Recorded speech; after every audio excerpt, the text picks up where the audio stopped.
Good day, I am Keshav Yumpad, a customs administration student from University of Cebu. And for this video, I will be explaining the modes of manifesting acceptance of goods of Article 1585 of the Civil Code of the Philippines.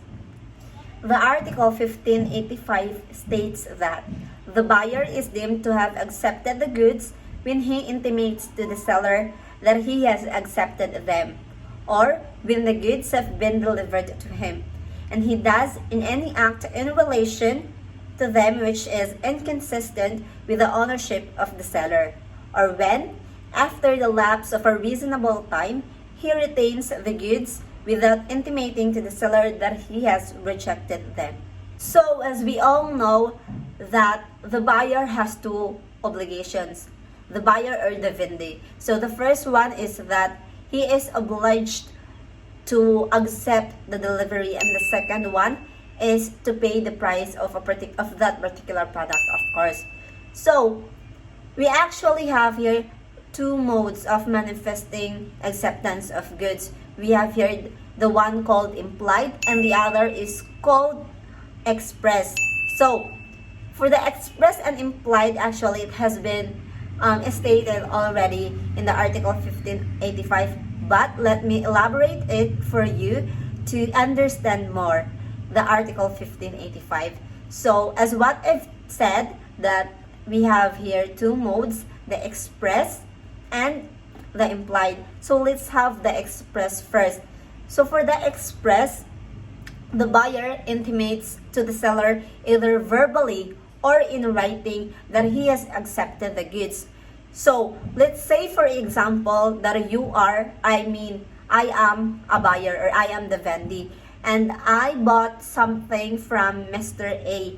So the moment I received the goods from Mr. A, I chatted Mr. A, telling him, thank you so much. It was actually a nice product. It was in good condition and the quality was actually fine for me also. So I've did it through electronically, which falls down under writing.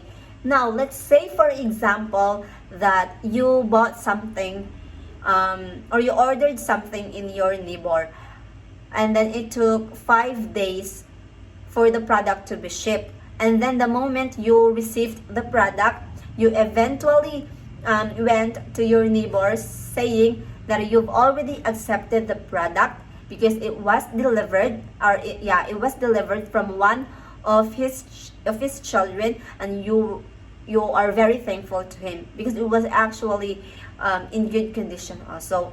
So that's it for our express. Moving on for the second mode, which is implied. So for the implied, we actually have two statements here that I've read earlier. So the first one is the buyer does any act inconsistent with seller's ownership. So actually it could be done, or there are two ways so that the ownership will no longer be under the seller, that it would be proved that the ownership is really yours, you as the vendee or you as the buyer. It could actually be done when you attempt to sell or you actually sell the goods. That's the first one. And the second one is when you make alterations or you use the product. So for the first one, when you attempt to sell the goods, the moment that you will sell it, let's say, for example, if I ordered something from Mr. A, it's a dress. So I already accepted it. I received the product the moment it was delivered. Now I am planning to sell it online. So I posted it online. So the moment I am posting it online, it was a proof that I already accepted the products 100% from the seller or from Mr. A, because I was actually planning it, or actually I'm already selling it, which means to say I'm already the owner and then I'm looking for a buyer, right? Therefore I am the seller that moment and I'm looking for another buyer. So I've already accepted it from the original or from the first seller, which is Mr. A. So that's it. The second one is when you as the vendor or the buyer, when you're going to make alterations. Let's say, for example, I ordered something from, I ordered a gown from Mr. A, but it was a long gown and it was a formal gown. So what I did is I made alterations from the gown because the motive that the party that I will be going was actually casual.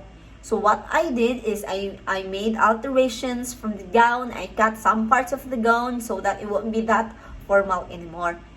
Now, the moment I made alterations from the gown, it was the moment that I've accepted it from the seller or from Mr. A, because there were actually no complaints happen, right? I am not complaining Mr. A with anything regarding or pertaining with the gown, and then I already use it for my own advantage, and that the fact that I am making alterations from the gown, right? So that's it for the first in implied.